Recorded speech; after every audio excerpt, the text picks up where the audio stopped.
नमस्कार बंधुरा शुभ दुपुर। आज आबार रान्ना निये तोमादेर काछे चले एलाम। आज देखो এই যে রুই মাছ এনেছে বড়, তো মাছটা আমি ধুয়ে লবণ হলুদ মাখিয়ে নিয়েছি। এখন মাছটা আমি ভাজবো। তো কড়াই তেল দিয়ে দিয়েছি, তেল সাদা তেল, তেলটা গরম হয়ে গেছে। এখন মাছগুলো আমি ছেড়ে দিচ্ছি।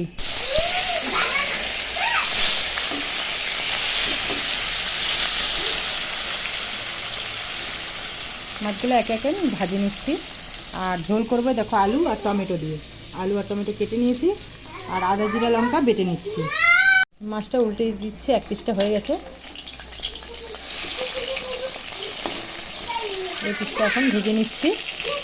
মাছগুলো ভাজা হয়ে গেছে, এখন উঠিয়ে নিচ্ছি বন্ধুরা।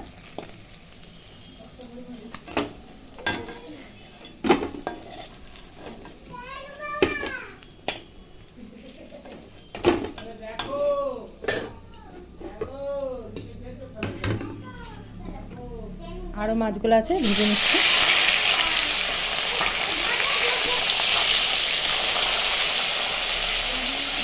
বন্ধুরা আমার এই মাছটা ভাজা হয়ে গেল, এখন উঠিয়ে নিব।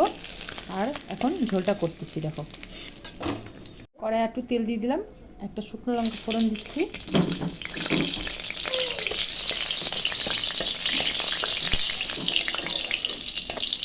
শুকনো লঙ্কাটা একটু লাল লাল হয়ে আসলে আমি একটু জিরা ফোড়ন দেবো, সাদা জিরা।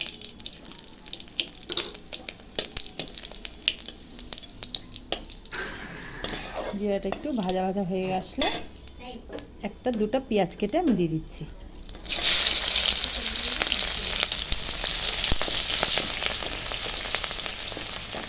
এর সঙ্গে আমি আলুটা কেটে রেখেছি, আলুটাও দিয়ে দেবো।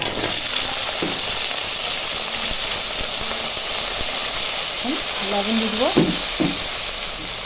হলুদ দিয়ে দেবো। আলুটা ভালো করে ভাজবো। আর একটু আমি আদা জিরা লঙ্কাটা মশলাটা বেটে নিচ্ছি, ততক্ষণ আলুটা ভাজা হোক। আলুটা দেখো লাল লাল করে ভাজা হয়ে গেছে। এখন আমি মশলা বাটা হয়ে গেছে, আমি দিয়ে দিচ্ছি। এখানে আছে আদা জিরা লঙ্কাও,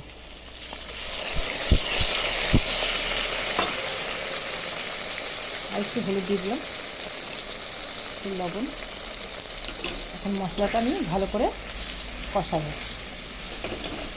আলুর সঙ্গে।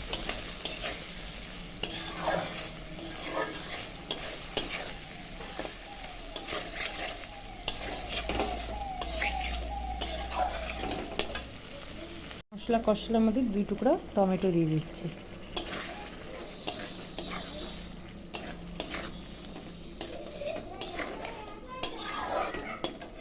মশলাটা আমার কষানো হয়ে গেছে।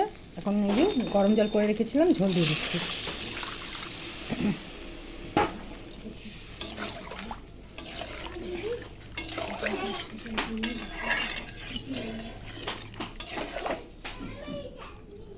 ঝোলটা ফুটে এলে আমি মাছগুলো ছেড়ে দেবো। আমার ঝোলটা দেখো বন্ধুরা টকবক করে ফুটে এসেছে। এখন মাছগুলো আমি ছেড়ে দিচ্ছি।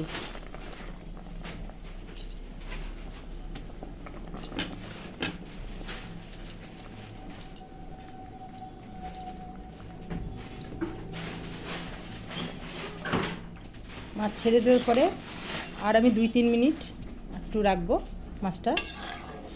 মাছের ভেতরে ঝোলগুলো একদম ঢুকে যাবে, তারপরে আমার ঝোলটা তৈরি হয়ে যাবে। আমার ঝোলটা দেখো তৈরি হয়ে গেল। একটু গরম মশলা বেটে দিচ্ছি।